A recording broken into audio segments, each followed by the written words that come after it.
ቤተሰብ ለኔ ብቻ ነው የታየኝ ወይስ እናንተም አይታችኋል? ሰላምዬ አሴርን ድብን አድርጋ ነው የምታፈቅረው። ራሷን ከፍ ከፍ እያደረገችና ራሷን ሰማይ እየሰቀለች እንጂ አሴርን በጣም ነው የምትወደው። ካያችኋት አስተያየቷ፣ ሁሉ ነገሯ አሴርን እንደምትወደውና እንደምታፈቅረው በጣም ያስታውቅባታል። ከመጀመሪያ ጀምሮ እንደተገናኙ ታስታውሱ ከሆነ አቶ ኖላዊ ሆስፒታል እያለ እዛ አካባቢ ነው የተዋወቁት አይደለ? እዛ ጀምራ አስተያየቷ፣ አቀራረቧ፣ ሁሉ ነገሯ ስትደውልለት ሲያወሩ ራሱ በጣም እንደምትወደውና በጣም እንደምታፈቅረው ያስታውቅባታል። አሁንም ድረስ እስካሁኑ እስከ መጨረሻ ግንኙነታቸው ድረስ አሴርን በጣም ትወደዋለች፣ በጣም ታፈቅረዋለች። እርግጠኛ ነኝ ደግሞ ምናልባትም መጨረሻ አካባቢ ሁለቱ አንድ ላይ ሊሆኑ ይችላሉ፣ አይታወቅም። ግን የኔ ግምት ነው። እንደምትወደው ግን በጣም ነው የሚያስታውቅባት። እናንተስ ይሄን ነገር አላያችሁም? እስኪ ሀሳብ አስተያየታችሁን አካፍሉኝ ውድና እየተከበራችሁ ቤተሰቦቼ። ሰላም ጤና ይስጥልኝ ውዶቼ፣ እንዴት ናችሁልኝ? ሰላም ናችሁ? ብያላችሁበት ሰላማችሁ ብዝዝት ትረፍረፍ ይበልልኝ። ወደ ቻናሌ ስለመጣችሁ ከልብ አመሰግናለሁ። ስወዳችሁና ሳከብራችሁ ውዶቼ የኔ ማሮች፣ እባካችሁን ላይክ በማድረግ ቪዲዮውን ጀምሩት። ሲቀጥል አዲስ የሆናችሁ ካላችሁ እባካችሁን አትለፉኝ። እስኪ 10 ሺህ አስገቡኝ። ሰብስክራይብ አድርጋችሁ የደወል ምልክቷን በመጫን መልካምነት ለራስ ነው ይባላል አይደል? ከእናንተ ምንም የሚጎልባችሁ ነገር የለም። ስለዚህ እባካችሁን ሰብስክራይብ እያደረጋችሁ ቤተሰብ ሁኑ። ላይክ ማድረጋችሁን ደግሞ አትርሱ። ስለ ሰላምዬና ስለ አሴር ሀሳብ አስተያየት ካላችሁም እንድታካፍሉኝ እፈልጋለሁ። እኔ በበኩሌ እያየሁት ያለሁትና የገመትኩን ነገር እርግጠኛ ነኝ መጨረሻ ላይ ልክ ይሆናል ብዬ አስባለሁ።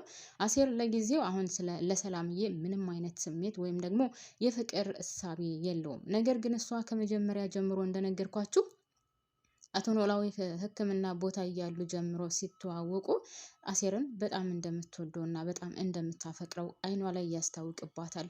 አሁን መጨረሻ ላይ እንኳን ተገናኝተው እያለ በጣም ነው የማፈቅረህ ምናምን ብላ ከተናገረችው በኋላ መጨረሻ ላይ ዞር አድርጋ ምንድን ያለችው አንተን የታባህ አውቄህ ነው የምወድክ የማፈቅረህ ስትለው ነበር። እና አሴርን እንደምትወደው እና እንደምታፈቅረው መናገር አልፈለገችም እንጂ ትወደዋለች፣ ታፈቅረዋለች።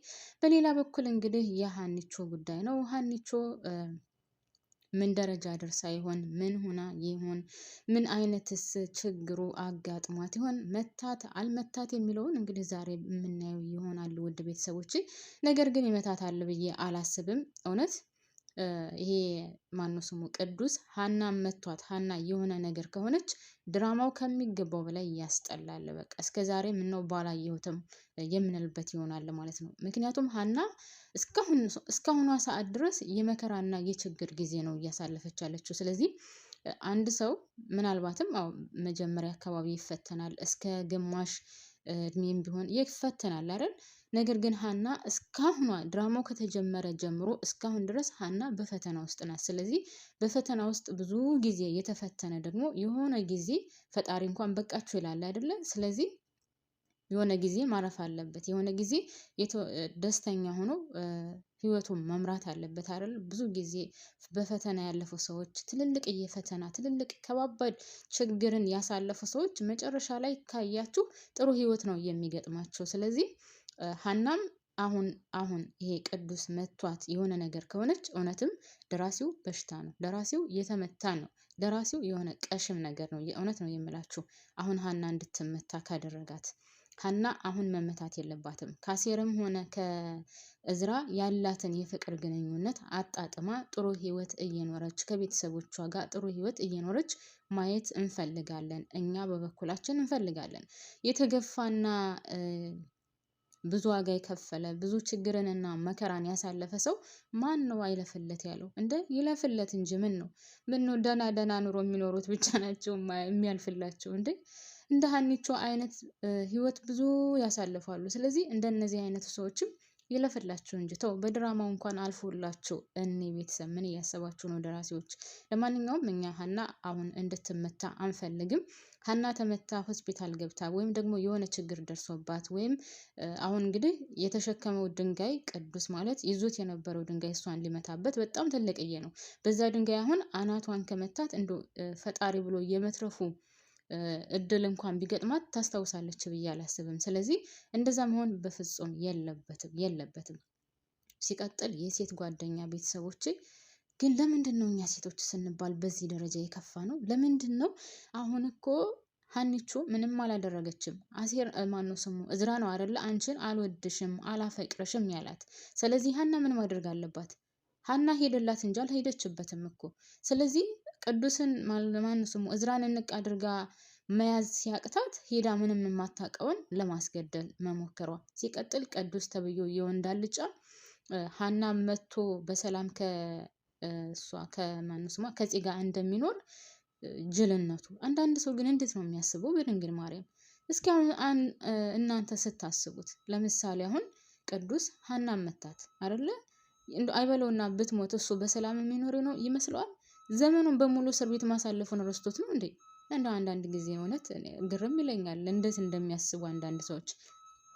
እና የቅዱስ አስተሳሰብን በጣም ነው የገረመኝ። እሷን አጥቼ ከምኖር ሀናን ብገል ይሻላል ብሎ ቆርጦ ተነስቷል። ግን እርግጠኛ ነኝ እንዲሁ ከኋላ የሆነ ሰው መጥቶ ያስጥላታል ብዬ አስባለሁ እንጂ ሀና ትመታለች ብዬ በፍጹም አላስብም። ያም ሆነ ይህ አሁን ወይዘሮ ባዩሽም ወጥታለች። የሀና ችግር አሁንም እንደቀጠለ ነው። ወይዘሮ ባዩሽ ደግሞ ከወጣች አንድና አንድ ጥላት አድርጋ የምታየው እንደነገርኳችሁ ሀናን ነው መጀመሪያ ማጥፋት ያለባት፣ ወይም ደግሞ መጀመሪያ ማስወገድ የምትፈልገው ሀናን ነው። ከዛ በኋላ ነው ከወይዘሮ ሜላትም ሆነ ከሌሎች ከቤተሰቦቿ የምትቀጥለው። ምክንያቱም ከዛ ቤት ገብታ የፈለገችውን ነገር ለማድረግ በእርግብ ጉዳይ እንግዲህ ብዙ ዋጋ ከፍላለች ሁላችንም እንደምናውቀው። ነገር ግን ምንም ሳይሳካላት ነው የወጣችው። ከዛም ባለፈው አሁን ወይዘሮ ባዩሽ ማንን ልታስገድል ነው ስታስቡት? እስኪ ገምቱ ቤተሰቦች። ወይዘሮ ባዩሽ ያን ወጠምሻ ጎረምሳ ደውላ ደህና ስራ አግኝቼልሃለሁ ወይም ደግሞ ጉርሻ ያለው ስራ አግኝቼልሃለሁ ብለዋለች። ማንን እንድገልላት ፈልጋ ነው? መቼም አቶ ቃለአብን ልታስገድል ፈልጋ አይመስለኝም። ያው ከወይዘሮ ሜላት ቤተሰቦች ነው አንዱን የምታስቀፍለው። ፈጣሪ ይድረስላቸው። ግን ሀና ባትሆን በጣም ደስ ይለኛል። በሌላ በኩል እንግዲህ አቶ ኖላዊ እንደምታዩት በጣም ተጨንቋል። በአሴርም ሆነ በተምቹ ምክንያት በጣም በሚያሳዝን ሁኔታ እንግዲህ ሀናም ትታው ሄዳለች። አሁን ደግሞ አሴርና ተምቹም ከዛ ቤት የሉም። ብቻውን ነው ቁጭ ብሎ ያለው። ሀናም አሁን ያለችበት ሁኔታ ብዙም ማለት ደስተኛም አይደለችም፣ ደስተኛም ናት። በጣም ችግር ውስጥ ነው ያለችው። ስለዚህ አቶ ኖላዊንም ረስታቸዋለች። እና እኔ ከምንም በላይ ከዚህ ድራማ በነገራችን ላይ ውድ ቤተሰቦቼ አቶ ኖላዊ ነው የሚያሳዝነኝ። ምክንያቱም ለሀና ብዙ ዋጋ ከፍሏል፣ ለሀና ብዙ መስዋዕትነት ከፍሏል። ስለዚህ መጀመሪያ የፈራው ነገር ነው የደረሰበት። ምናልባትም ሀኒቾ ቤተሰቦቿ እንደሆኑ ካወቀች እና ቤተሰቦቿ ከሆኑ ትታኝ ትሄዳለች የሚለው ነገር በጭንቅላቱ ላይ ተቀርጾበት ነበር። ያው የፈራውና ሲፈራው የነበረው ነገር ነው የደረሰበት እና እኔ በጣም ነው የሚያሳዝነኝ አቶ ኖላዊ ማለት ነው። ሲቀጥል አሴርና ተምቹ ያጽናኑን ነበር። እነሱም እንግዲህ የት እንዳሉ አይታወቅም። ተምቹም እንግዲህ ፈጣሪ ጥሩ ካደረገለት ከድንብላል ጋር ጥሩ ህይወት እየጀመረ ይመስለኛል።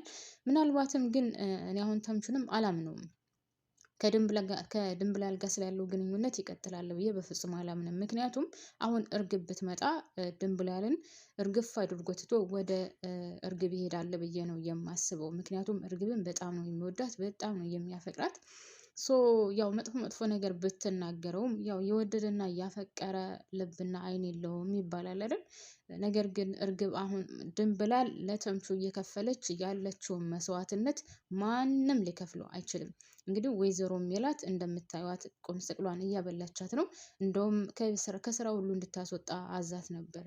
ግን ያው በኋላ መለስ ብላ አላስወጣቻትም። ያን ሁሉ የምታደርገው ለተምቹ ብላ ነው። ተምቹ አሁን ለሷ ምንም ማለቴ ቀረብ ያለ እንኳን ግንኙነት አልነበራቸውም። ነገር ግን ወዳው ነው የእውነት አዝናለት ነው። አሁን እሷም እየወደደችው ነው። ተምቹም ለእሷ እያሰበላት ነው።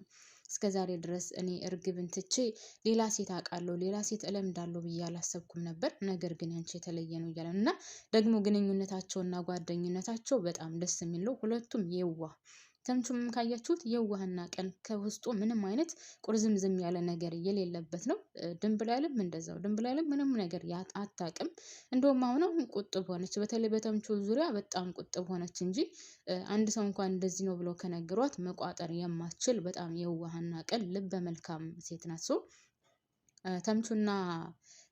ተምቹና ድንብላል አንድ ላይ ቢሆኑ በጣም ነው ደስ የሚለው። በጣም ደስ የሚሉ ካፕሎች ነው የሚሆኑት። እናም እኛም እንጸልይላቸዋለን አንድ ላይ እንዲሆኑ። ተምቹም ተፍ ተፍ ብሎ የሆነ ስራ ቢሰራ እሷም እየሰራች ነው። ስለዚህ እግዚአብሔር እኮ ምንም አይሳነውም። ምንም ሳይኖራችሁ ጀምራችሁ ትልቅዬ ደረጃ ሆነው የተገኙ በጣም ብዙ ሰዎች አሉ። ከዜሮ ጀምሮ ምንም ሳይኖራቸው ትልቅ ቦታ የሚደርሱ በጣም ብዙ ሰዎች አሉ። እና ግዴታ ከሀብታም መፈጠር ወይም ደግሞ የሀብታም ልጅ መሆን አይጠበቅም ሀብታም ለመሆን። ዋናው ነገር ውስጥን አሳምኖ መኖር ነው። ስለዚህ ተምቹና ድንብላል አንድ ላይ ቢሆኑ እኔ በበኩሌ ጥሩ ካፕሎች እና ቆንጆ ጥንዶች ይወጣቸዋል ብዬ አስባለሁ። እናንተስ ምን ትላላችሁ? ተምቹና ድንብላል አንድ ላይ ይሆኑ ወይስ አይሆኑ? እስኪ ሀሳባችሁን አካፍሉኝ። አሴርና ሰላምዬስ አንድ ላይ ይሆናሉ ወይስ አይሆኑም? አንድ ላይ ቢሆኑስ ምን አይነት ጥንዶች ይሆናሉ?